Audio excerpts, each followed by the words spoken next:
অথচ অথচ সংসার থেকে এই জায়গায় আনতে গিয়ে আমাকে কত খারাপ কথা করতে হয়েছে, ইচ্ছার বিরুদ্ধে আমাকে অনেক পাপ করতে হয়েছে। কেন করেছিলে এত পাপ? তুমি তুমি আমাকে পাপ করতে বাধ্য করেছিলে। আমি? হ্যাঁ তুমি। তুমি নিজে পাপ করে আমার মাথায় সেই দোষের বোঝা চাপাতে চাইছো। তুমি তুমি তোমার এই আগ্রাসী মনোভাবই আমাকে ওই বিবেকটাকে ঘুরিয়ে ঘুরিয়ে খেয়েছে। এখন তোমার ইচ্ছাই আমার ইচ্ছা, আমার নিজের ইচ্ছা বলে কিছুই নেই। হ্যাঁ, এখন তো তুমি একথা বলবি, কারণ এখন যে তুমি টাকার বলে কাজ করছো। তোমার দিকটা ফাঁকা বলি আমি টাকা নাকি আমি নিয়ে বসে আছি। কেন? তোমার টাকার প্রয়োজন ছিল না? ছিল ছিল ছিল, তোমার মতো ওই রাগ পুষে কিনে আমার ছিল না। বাহ, বাহ, বাহ, বাহ, বাহ। তোমার কথা শুনে না আমার চোরে চোরে হাত তালি দিতে ইচ্ছা করছে। তোমার ওই দুটো হাতে যদি হাততালি না মানায়, তোমার সামনে দেখা রাজপুত নীলাদ্রিকে দেখো, যে চারটে হাতে ভালো করে হাততালি দাও। কি বললে তুমি? এত বড় কথা তুমি আজ আমাকে বলতে পারলে? তুমি যদি মুখের ভাষা না সংকেত করো, তোমার কপালে অনেক দুঃখ দিয়েছে।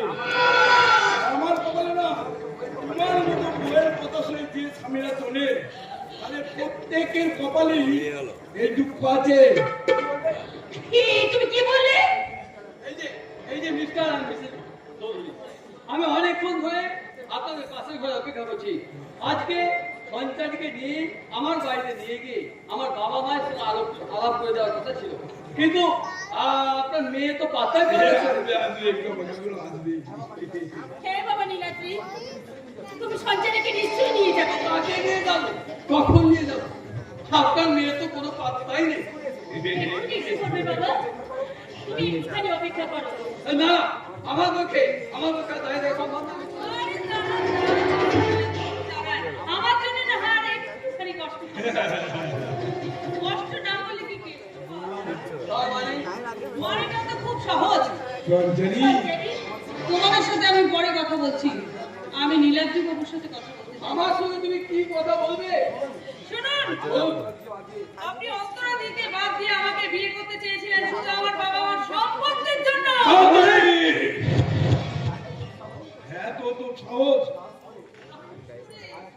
আর একটা শেষ কথা বলছি। কি কথা? আমি কিছুদিন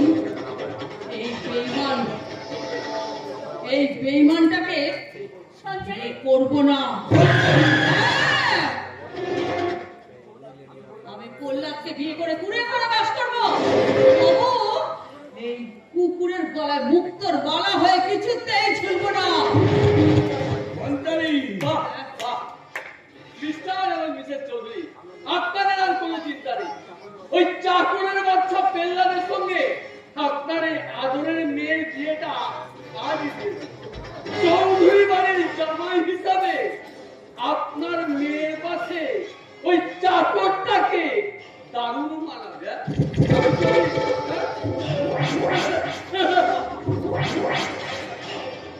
এই শয়তানি মেয়ে, তোর চুলের মুঠি ধরে তোকে আমি নেড়ে ফেলবো। বল, বল, ছাড়বো। তোকে আমরা মেরে ফেলবো। অন্তরা শুনে কোথায় গেছিলি?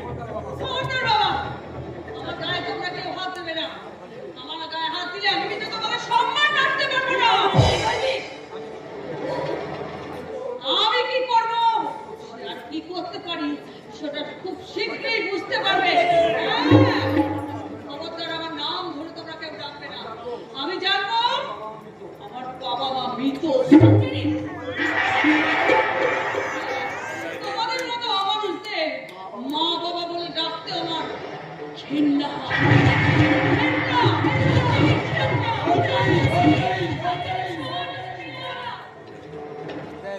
সঞ্চারীর মাথাটা তো গরম হলো কেন?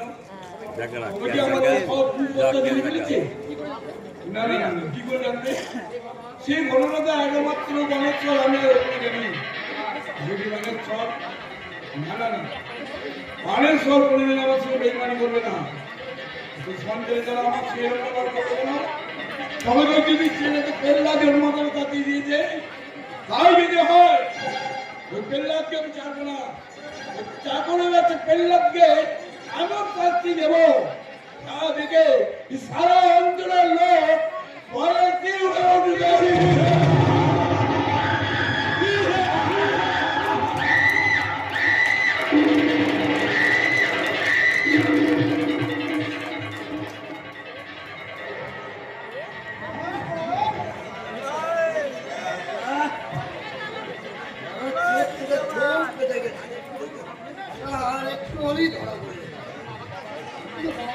কেমন লাগলো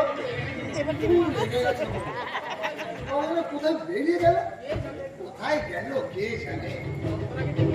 তোরাকে দেখে আমার মুখের ভেতরটা মানে কেমন বাবার হয়েছে এই কথাটা আমরা বলতেই পারি। সঙ্গে যদি আজকে আমার বিয়ে হতো তাহলে আজকে আমারও হতো ফুলে পুজো সাজানো থাকতো। এই ঘর, এই ঘরে শুধু আমি আর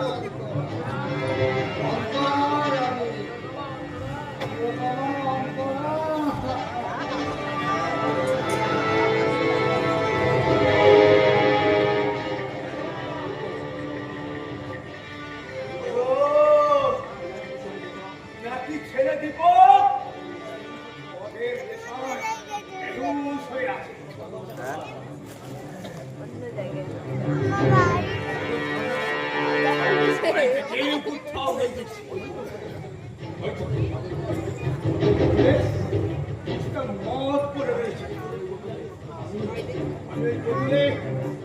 আমার এই ওষুধটা মিশিয়ে দিই।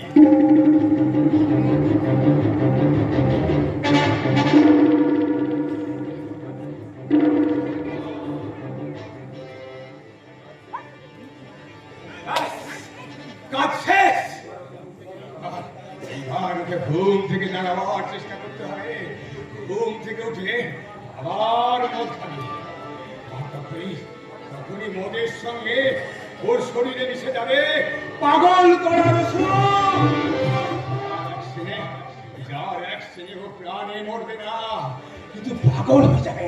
পাগল হয়ে যাবে। ওর বাবা মাকে পর্যন্ত চিনতে পারবে। এই দৃশ্য দেখে বিরাটি আর অন্যরা হাহাকার করে কাঁদবে, আর আমি হাসবো।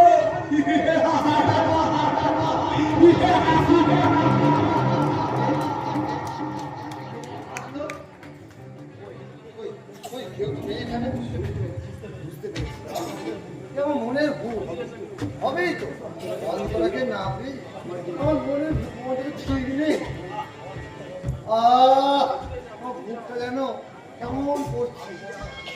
আরো আরো মদ চাই, হয়তো এই মদের বোতলে মদটা খেয়ে আমার মনের জ্বালাটা ভুলতে চাই।